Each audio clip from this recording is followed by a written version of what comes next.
Big ups to Geno Smith. You'll get your due one day. Maybe Russ will get hurt, and you'll prove why you're so good, Geno. You're listening to Let's Talk Fantasy Football, where men of fantasy genius have realized, hey guys, we don't need real football skills to dominate on the fantasy field. Yeah. So slap on your pads and grab your helmet. Shit's about to get real. Welcome back, ladies and gentlemen, to another edition of Let's Talk Fantasy Football. I'm your host tonight. My name is Nick Walsh. I think I'm a little bit more comfortable with the new recording stuff that we're doing at this time, so hopefully in your ears this sounds all right. If not, I sincerely apologize.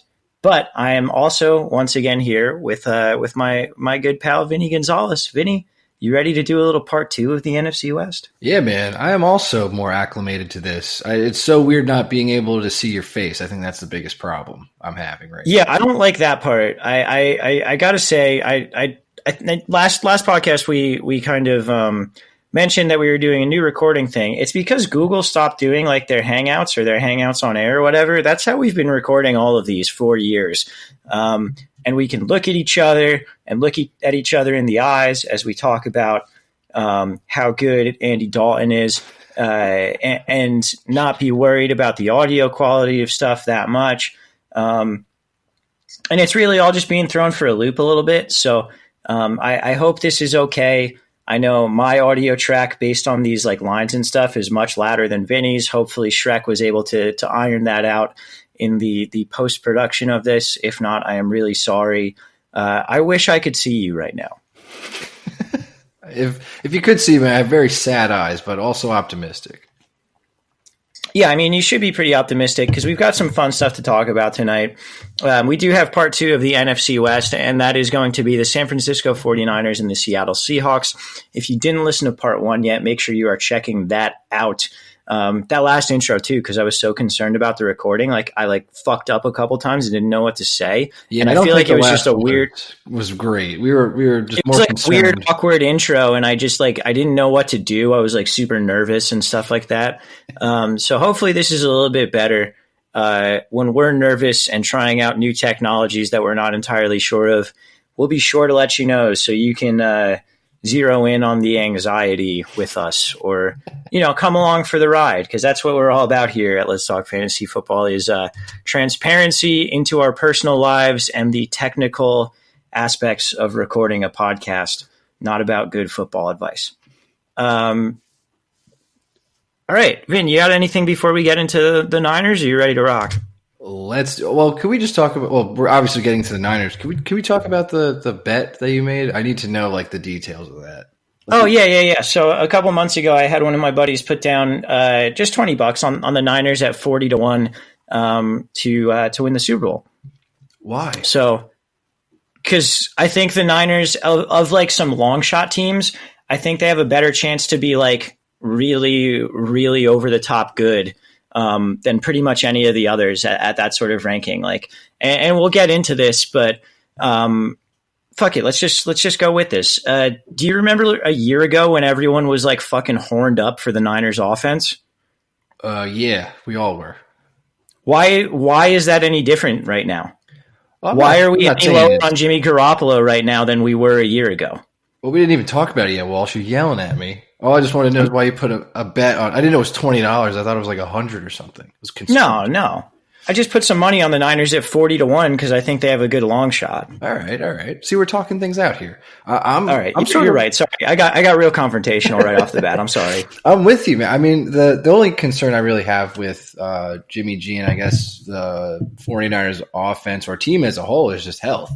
They have Nick Bosa. They got Jimmy G. It's just a whole bunch of things that need to mesh together. But no, I agree. I think of the long shot teams, I guess you can waste your money elsewhere. But you're right. Everyone was super high on them, and they've really only improved, I guess. The only thing is health once again, which is probably the shittiest aspect of football that we need to discuss, and it's a huge part to play. It has a huge part to play in football. Yeah, I feel like last year, if nothing else, Kyle Shanahan proved that he's one of the elite coaches in the NFL in terms of getting the most out of his personnel. Dude, I mean, Nick Mullins was slinging. Yeah, and I have my the performance from last year has me questioning whether Nick Mullins like could be a legitimate NFL quarterback. Like, I don't think that's the case.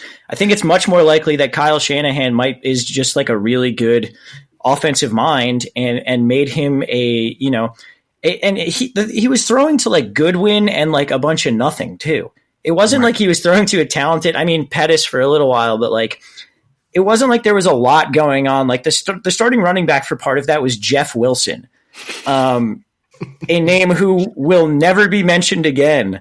Like he's hurt right now. He's probably going to get cut from the Niners. Like Jeff Wilson is not going to like show up on a team in a couple years and like be a productive guy. Like that's it for Jeff Wilson. That's the end of it. So I think if nothing else, last year proved that Shanahan is a really, really good coach. And if the talent's healthy this year and the talent progresses a little bit, this has a chance to be a really elite offense. I mean, towards the end of the offseason last year, Garoppolo was being taken as the 8th or 9th quarterback off the board. Right now, he is quarterback 18, 5th pick in the 12th round. Why? Do you have an answer for that? Because I don't. No, basically he's like we're drafting him as we're drafting Kyler right now, and all of a sudden Jimmy G takes a back seat. Really, it's only the rehab and stuff like that I'm worried about, but he should be totally fine. I mean, it was an ACL. In 2019, an ACL is not like anything that crazy. Yeah, it's just like we saw Carson Wentz come along slow, have a little bit of problems and stuff like that. So obviously those things will, work themselves out in time. That's really the only concern, and it's not even like a huge concern. It's just the dude, like, we don't even really need to talk about. Like, he's free, and you should take him late. That's what we preach all the time, and he's one of the better values. He could be a top 10 quarterback. I could definitely see that, but people just aren't seeing it as such. And I guess I actually don't know why. I don't know. Is it just quarterback is so deep? Yeah, I think that's part of it. I think the post-hype thing is legitimately real. It's just people forgetting that a year ago we thought he was going to be this new crazy thing, and then a year after injury, you just don't remember it. But Garoppolo, I think for me is a late round quarterback that I am targeting pretty heavily. To go along with a couple others like Josh Allen and Lamar Jackson. But Garoppolo is a guy that if I end up with the 12th round, I'm extremely happy. I mean, like, you're just getting a guy who has, let's say, top 6 quarterback upside with the 18th quarterback pick. No brainer to me. Yeah, I totally get that. And honestly, I don't even think you could be your last pick. I can see that definitely happening with people having their own quarterbacks or drafting 2 or whatever. I think there's plenty of room for him to be your last pick. You could probably go defense kicker before you can. Yeah, I mean, some guys going after him are Lamar Jackson, Kirk Cousins, Mitch Trubisky, Josh Allen, Derek Carr. Those are all guys who might have within your league. I wouldn't be surprised to see people prefer them to Garoppolo. So it's and I mean, not every league drafts over 20 quarterbacks too. Like our home league drafts maybe 15. So shouldn't be too hard to end up with them on your team. Pretty high upside. Let's talk about his pass catchers. We've got Marquise Goodwin. The word on the street is that kind of he's out of the good graces. I don't know how to feel about that entirely. I think that's kind of what I've heard. Is that maybe the coaching staff isn't really that into him this year, and they want to feature Pettis and Samuel a little bit more. But anyway, they have Dante. Why can't they have him as a burner? I mean, I think Pettis is a burner too, but we'll see how things turn out in the preseason. As it's standing right now, Marquise Goodwin is the last pick in the 13th round, wide receiver 59, so he's basically free. The first guy going for them is Dante Pettis. He's the 8th pick in the 6th round. That's wide receiver 29. They drafted Deebo Samuel in the 3rd round, and then Jalen Hurd, who's also kind of like a gadget player. And then on the roster, they still have Trent Taylor, who's kind of a slot guy, and Jordan Matthews just kind of floating around getting a paycheck. What's your take on this? Because from what I've heard, I think the likely starting pair is Pettis and Samuel, but maybe that's wrong. I don't know. I still think it's going to be. I think it's going to be Goodwin and Pettis. Dude, Goodwin just won $1 million for being the fastest dude in that bracket that Chad Johnson was running. So I don't know. How could that guy not be on the field for you? He's been great. I like his story. I think it's that. I like him a lot more as a person. As a player, he's very much like that win your spot start, or he just bums out. So he's either catching a long touchdown for you or he's not, basically. But I think that's a good guy to have like on the field for you while he can stretch it. Dante Pettis, I think, is a much more complete player, as we saw last year. Really came to form like week 10. And then basically from week 10 to week 16, he was wide receiver 20 and put up numbers with fucking Nick Mullins. So it was really impressive to see. And it was more than just one of those things where it just sort of happens. It was like, oh, this guy might really be good, because when you watch him, you're just like, there's something about that guy. So Dante Pettis could be one of those dudes that becomes maybe like I think he has wide receiver 2 upside, but you're probably taking him more as like if your flex or wide receiver 3. If he keeps going wide receiver 29, I'm going to have a fuck ton of Dante Pettis this year, because I like him a lot. I think he's legitimately good. And as you can tell from my bet on them to win the Super Bowl, I'm pretty high on the Niners in general. So yeah, Pettis to me, great value at wide receiver 29, all about it. I think I'm waiting to see on Marquise Goodwin, because like I said, I haven't heard, or I've heard that he's not going to be involved this year. We'll see if that actually comes to pass. Do you have any interest in other guys like particularly Deebo Samuel or Trent Taylor, which I would think Taylor would be occupying the slot a little bit? It's weird because really Trent Taylor and Deebo Samuel kind of do the same thing, right? Like they're both kind of that shifty slot kind of deal. And then they also have Jalen Hurd, who's probably going to play on the outside or in the red zone for them. So I just kind of think it's a sort of a jumbled mess outside of Pettis. But I think that the other guys bring a lot of value just to the team to be good. I just think they're more unpredictable. I think Pettis probably has – I don't want to say he's the wide receiver 1 for them, but I think he'll put up those sort of numbers for them in that term. Like I think he'll be leading in targets and everything like that. Yeah, for sure. Definitely with you on Pettis and the rest of it kind of being a little bit weird. I think we'll have to see. Obviously, we'll have different opinions after preseason. So keep listening. We'll tell you what we think. At tight end, George Kittle had the breakout fucking year, like to end all breakout years last year, which love it because. Direct quote from George Kittle is that if the football thing didn't work out, he would become a professional wrestler. So for me and you, that's like, best thing you could so say good, ever. so good for that. We are huge wrestling fans, and because of that, huge George Kittle fans. But currently going 10th pick in the 3rd round, that is tight end 3. An argument that I've heard recently is Kittle over Ertz. What do you think about that? No, dude. I don't want to rain on your parade, Walsh. I think in the last podcast you said you really like George Kittle. I can't even find myself to take him in the 3rd round. Like, I just think what he did was like too impressive. If like it's something where like he did so well, that's his ceiling. That's probably the best we'll see of George Kittle. I think he had 136 targets. I don't think that's really going to happen again. Also, obviously broke the single season tight end yardage total at like 1,300 yards. So I don't think that's going to happen again. And with these mouths to feed and probably how Shanahan's going to distribute the ball, they have like a million running backs. I just don't see George Kittle having that great of a season. I think he'll be fine. I like George Kittle a lot. I just don't think he's worth – like he climbs so high up into this draft, like going right after Ertz in the 3rd, where there's still a whole bunch of dudes. So I agree with you on probably less targets, probably less yards. I think where we kind of differ is that I think – Kittle's 5 touchdowns last year was lower than it should have been. And if we are expecting the Niners offense to be significantly better, which I clearly am, I don't think double-digit touchdowns for Kittle is unreasonable. Okay, so you're thinking like that will balance out the imbalance that I'm saying, like he won't have that yardage total, he won't have that target total, but maybe the touchdowns bounce him up. Exactly. So maybe instead of 136 targets, we're talking about 120 targets and 1,150 yards, but we're talking about 11 touchdowns. And to me, that makes the difference there is that I think the offense as a whole is better. I think he'll have more red zone opportunity. And honestly, most of his touchdowns last year came on like weird, like he had like 2 80-yard touchdowns.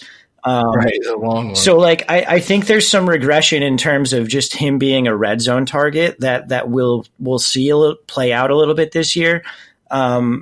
And I know it's not necessarily the best thing to bank on touchdown production, but I think that's sort of a thing that we might see happen going into 2019.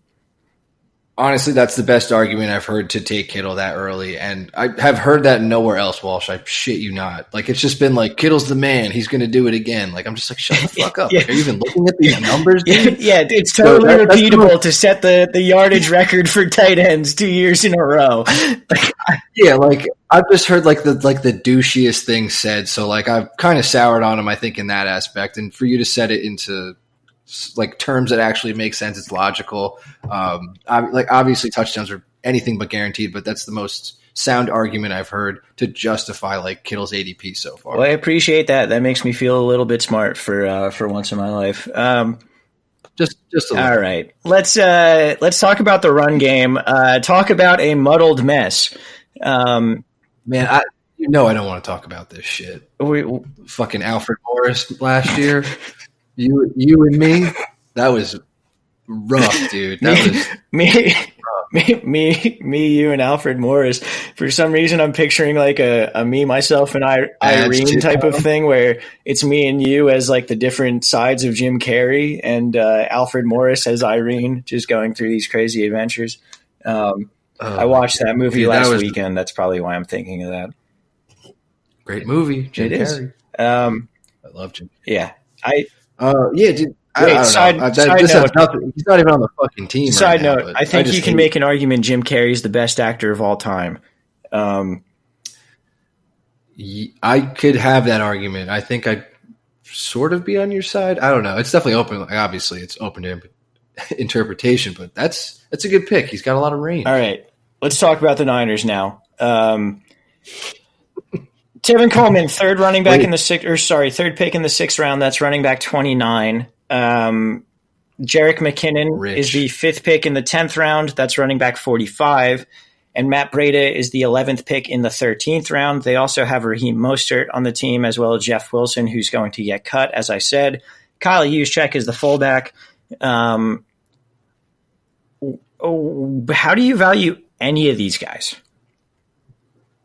It's tough because someone is going to have value. I think I'm sort of like, I think Tevin Coleman's too much to pay right now. Although if you find yourself falling behind the eight ball on running backs throughout like the draft, I think Tevin Coleman's an okay like dart throw. It's tough to call a dart throw when it's like the sixth round and that's not a dart.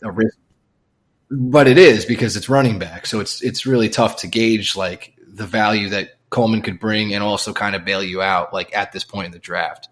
So it is, I don't know. I think it's sort of a dart throw in my mind, but you're paying up a lot for him. Could he be great? Sure. He's got a history with Kyle Shanahan. They used to be together on the Falcons. That could, sort of bolster his value, but they also put a lot of stock in Jerick McKinnon. And as long as he's healthy, I think he's the value pick out of this bunch. Yeah, I don't think you're wrong. I think the best argument for Tevin Coleman is that he used to play with Shanahan and Shanahan went out and got him. That's the kind of the biggest vote of confidence. I mean, McKinnon last year was like the fourth highest paid running back in the league. Obviously, he didn't play the whole year, but like Shanahan obviously wanted him for a reason too. And then if we're talking about actual team history, exactly. Breida's been fucking great for this team.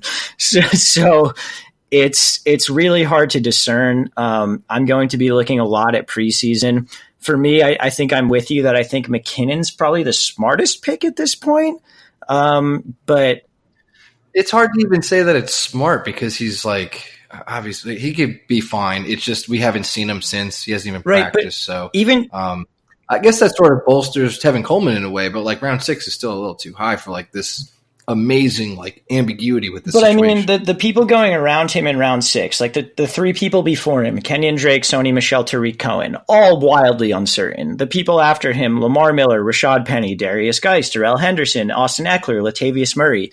Like, I think you can make arguments for some of those guys to go ahead of him, but like, I don't think it's that crazy. It's just that running back gets really ambiguous at this point in the draft in general. That is true. Yeah, I guess it's got to be like a team structure thing, I think, to take Tevin Coleman. Like, you got to feel safe. Obviously, no one's going to be like, sweet, I got Tevin Coleman as my RB1 or my RB2. Like, so it's, I don't know. It's just, it's like a high upside risky pick, like sort of in the middle. I guess like most of these guys. I don't even know what the fuck I'm talking about. Yeah, it's really hard to parse. I think we should probably leave it at that. That there's, for now anyway. Hopefully it gets cleared up a little bit. I think they're priced like more or less correctly, but I think McKinnon's the best value of those three. I don't know. Yeah, I think we agreed on that. And yeah, I don't know.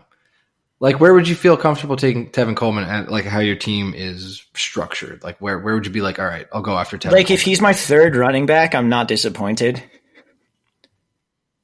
Okay. Yeah, just sort of try to make sure you have a piece of that backfield just in case. I feel like, I guess. Or I guess the other situation, which I've been known to do from time to time, is if you take, one running back you're comfortable with, and then like rounds like 6 through 10, you're just throwing darts at running backs. Like, I'm not disappointed if I end up with Tevin Coleman in that situation. But yeah, like if I'm going into the season like locked and loaded Tevin Coleman RB2, I'm not pumped. Yeah, like if you have to start that guy week 1, sketchy. Yeah, I would agree with that.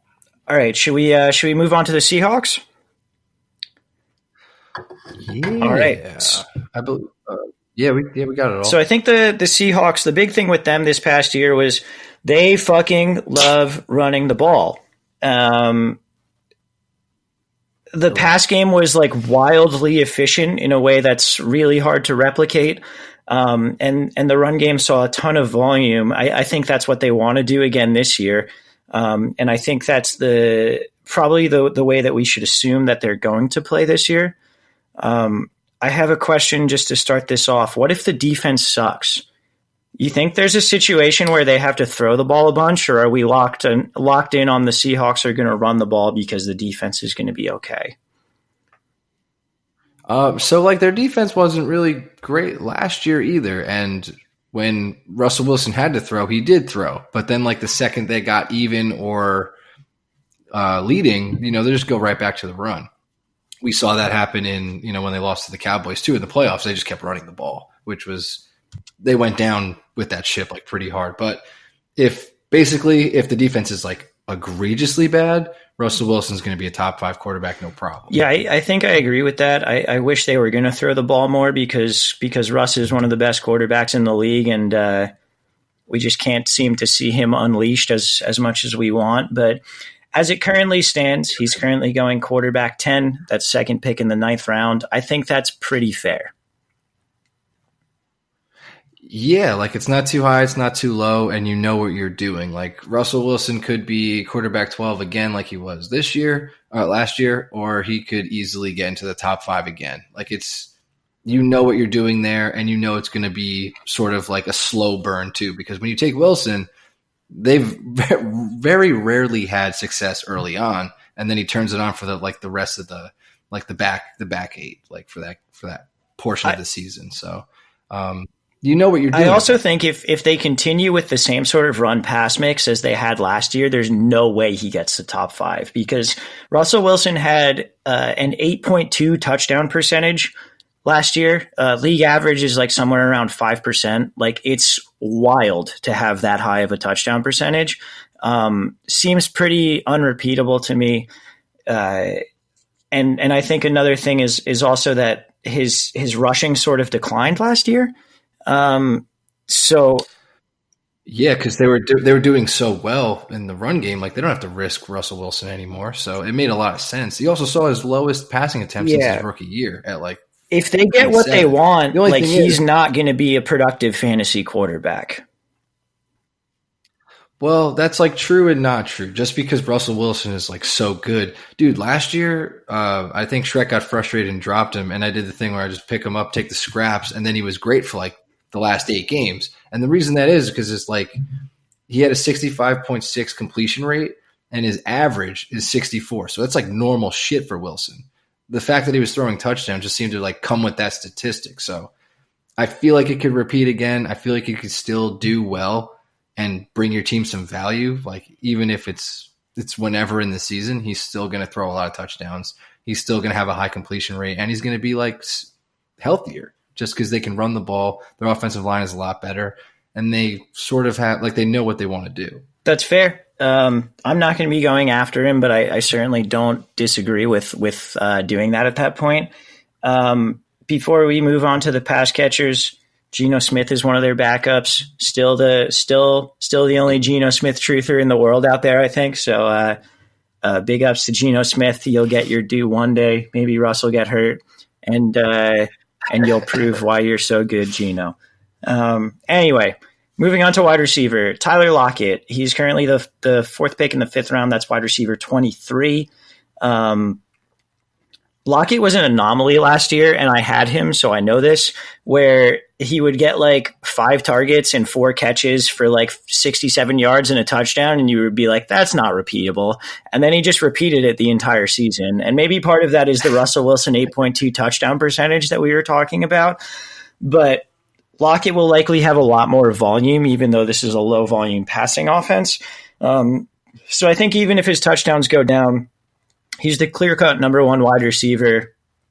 He's going to be playing a lot in the slot when they do three receiver sets, and I'm not against him there. What do you think about Lockett? Yeah, I think it's good. I think you're just putting a lot of like your faith in Tyler Lockett having more targets. That's really the only thing I'm concerned about. When Doug Baldwin obviously retired, so when Baldwin's out of the rotation, like they threw Lockett in the slot a lot, 60% of the time. So he's going to see a lot more opportunity. So hopefully the targets will, bump up further than 70, which he had last year. And then if that's the case, like he's locked and loaded, like this is a great pick. Should he stay around that 70 target area? Maybe there's no way. Like 80. It's going to be a rough season. He's going to have at least 100. Like he has to. I know, like you'd think so with like the natural just like space that Baldwin leaves that he does, but I don't know. You can't really bank on anything in an offensive system that you were just ragging on because they're rushing so much. So it's not guaranteed that he's going to get over 100 or close to 100. It could be the same thing since he sort of slotted as that deep threat. They're going to throw the ball at least 500 times because every team in the NFL does that. Like if Lockett stays healthy the whole season, all he needs is a 20% target share. He's going to get at least a 20% target share. Like that's going to happen. He's going to get 100 targets. Okay, I'm just having it's a hard pick. It's a tough pick. Yeah, I don't disagree. I don't disagree with the points that you're making. Like it could go completely one way or the other. Like it stays where it is, and you have to bank on the touchdowns and whatnot. Yeah, I mean, look, he's going ahead of DJ Moore, Tyler Boyd, Jarvis Landry, Mike Williams, Alshon Jeffrey, Dante Pettis. Like, would you rather have Pettis or Lockett this year? I'd rather have Lockett. Okay. What about like a Tyler Boyd or a DJ Moore? With AJ Green's like injury shit, I'd probably rather have Tyler Boyd. Okay. So you think Lockett's about like pretty well priced then?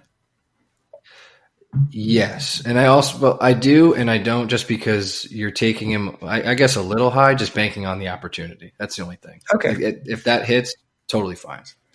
All right, fair enough. The other wide receiver being drafted is the rookie DK Metcalf. He is the 6th pick in the 10th round. That's wide receiver 47. He's a complete athletic freak out of Ole Miss. Supposedly he cannot run routes. They're starting him in 2 wide receiver sets so far in camp, so it seems like he's going to get some opportunity ahead of guys like David Moore and Jerron Brown, who we thought might get that opportunity. Are you in on DK Metcalf? I'm surprisingly more in than I thought. Like I've seen a lot of the narrative that he can't run routes, like you just said, and I think that's kind of one of the more overblown things. Like the dude's going to be fine. I think he'll be okay.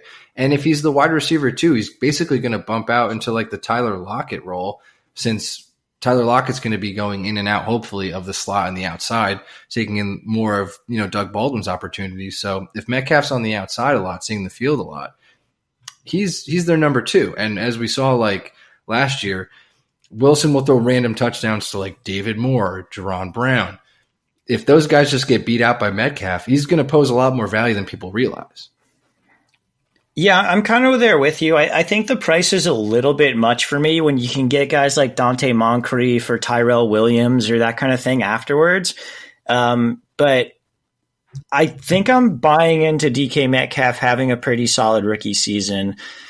It's definitely possible that they move away from him just depending on how it goes. I mean, David Moore was great down the stretch last year. Like, he was a legitimate fantasy option. Jerron Brown has had moments as a fantasy option and as a general receiving option. I know they like him as a blocker on a team that wants to be a run-first team.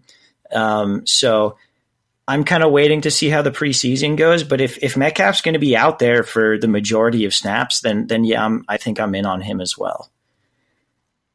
Yeah, I think it's really all on him because as we have seen with Pete Carroll, like, it doesn't really matter where you were drafted, what the fuck you're doing. He'll put you out there if you're good. So Metcalf, if he puts it together, like, even a little bit, he'll be out there. He's got so much potential. Dude's a freak. And I think they have a lot of potential there. Fair enough. At the tight end, the guy that they want to feature the most from what I've read is Will Dissly, though he is coming off a torn patella, which is a pretty rough injury to come off. The other guys that they have there are Nick Vannett, Ed Dixon, and Jacob Hollister. I don't think we really need to worry about them. Dissly, before he got hurt, had a couple like pretty fantasy relevant weeks, but they were all off basically like 2 catches for 60 yards and a touchdown. Any interest at tight end? No, thanks. Cool. Let's move on to running back. Chris Carson, why is he going so late? That's my like nightly news story. Because he has an injury history and he's hurt now, and Rashad Penny is sweet. All right, so for a little background, Chris Carson is running back 25. He is currently the 4th pick in the 5th round. Last year, Chris Carson finished as PPR running back 15, barely catching any passes. And to me, I don't see a single way that his role is going to decrease. Mike Davis had 112 carries and 42 targets last year. So Rashad Penny can take all of those and still not eat into the work that made Chris Carson PPR running back 15. I know people are high on Rashad Penny taking more work. That's cool. He can have it. To me, Chris Carson is wildly undervalued at running back 25. Yeah, I've seen and also toyed with a couple mock drafts where I go wide receiver-ish heavy, early on, and Chris Carson's there is just sitting there. I'm just like, this is great. Because you can pick him up and it's relatively late, and it's right before that mess that we were just talking about with like the Tevin Coleman cliff and all that and whatnot. So great pick. I don't know. I think he's going like pretty much where you would expect him to go. Like, we've seen some weird shit happen with Pete Carroll. I don't know. The fact that they like ran him into the ground last year makes me almost feel like they won't do the same thing again. But that's exactly the game that they want to play. So I think they're banking on his health. But he's already sort of dinged up, so that's making me less enthusiastic about picking him. Although you should be excited if you land Chris Carson in your draft. I will say that. Yeah, I mean, to me, it just seems like a solid value unless that scenario we brought up earlier where, the Seahawks defense kind of falls apart. They have to pass more. Like, in that case, Chris Carson will likely underperform. But if they're able to do what they want, and if they're able to, just kind of run the ball down the throats, Chris Carson to me is like a no-brainer at his ADP. And I think he's like one of the last guys that I'm truly comfortable with as like, this is my RB2, Like, after him, you've got Kenyon Drake, Sony Michel, Tariq Cohen, Tevin Coleman, Lamar Miller, Rashad Penny. To me, Chris Carson is like a safety blanket in that like sea of unpredictableness. Yeah, I mean, even before him, it's a sea of unpredictableness. James White, Mark Ingram, Phillip Lindsay, David fucking Montgomery. Like, are Josh you kidding Jacobs, me? 2 picks, like, yeah, 2 running backs ahead of that. Like, that is like above David Montgomery. It's Derrick Henry and Josh Jacobs. Like, that's wild, dude. Chris Carson wild. To me should be way ahead of David Montgomery, but yes, no, he should, and he should be above Josh Jacobs too, for that matter. Yeah. Yeah, I don't know. Maybe it's because I owned him last year, but I'm pretty high on Chris Carson relative to where he is. And like I said, Mike Davis left. He's the guy who's going to now. This is timely based on what we were talking about. Mike Davis is the guy who's going to steal all the work everyone wants David Montgomery to get. But now you have a chance for Rashad Penny to take on a lot more work and be productive. I like Chris Carson at where he's going. I think I like Rashad Penny where he's going too. Yeah, when I said like he's sweet, that's just the same thought process. Like, he's going a little later. A lot more confusion. He's going right after Tevin Coleman, as we were talking about before. It seems safe to assume that they want to get this guy involved. A lot of draft capital in him. They took him in the first. Everyone criticized it for heavily overdrafted. Probably was. Didn't have a great rookie season. So I think he'll have more opportunity here. Maybe we see more of a split. As you alluded to before with the defense possibly being not great, which they totally could be. More passing volume. Even if he takes a little bit of that Mike Davis work, I think he'll still pose like a daily or I would say weekly when they play like threat. Like you could put him in there in your flex. He could be a great flex for you like throughout the season. Yeah, I think there's a solid chance this is a backfield where you can start two guys week to week. Just based on how much they want to run the ball and the fact that now, I mean, they have JD McKissick, they have CJ Procise, but like, I don't think those guys are going to factor in. I think it's basically going to be a two-man show. And based on the amount that they want to run the ball and how good these guys are, I think this two-man show could make both of them definitely week in, week out starters. Also, to the shock of no one, CJ Procise having injury issues. I'm not even sure about JD McKissick, but I think he also has injury issues.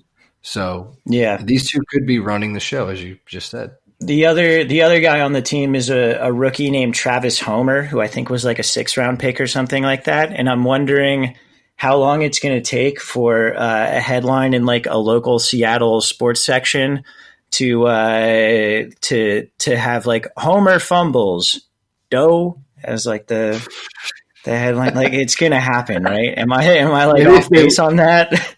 Maybe if they lose in prime time and Pete Carroll gets like really cute and then that happens. Yeah, it's like I think it's likely, but I could be wrong. Anyway, I think it's safe to say we both like this backfield. We're both a little skeptical on the passing game, but we'll see how it kind of works out.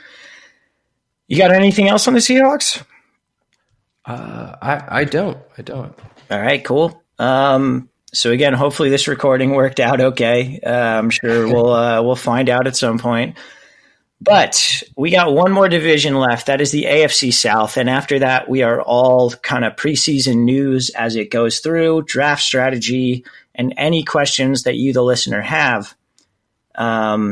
So for Vinny, I am Walsh. This is Let's Talk Fantasy Football. Later, podcast. This has been Let's Talk Fantasy Football. Thanks for listening.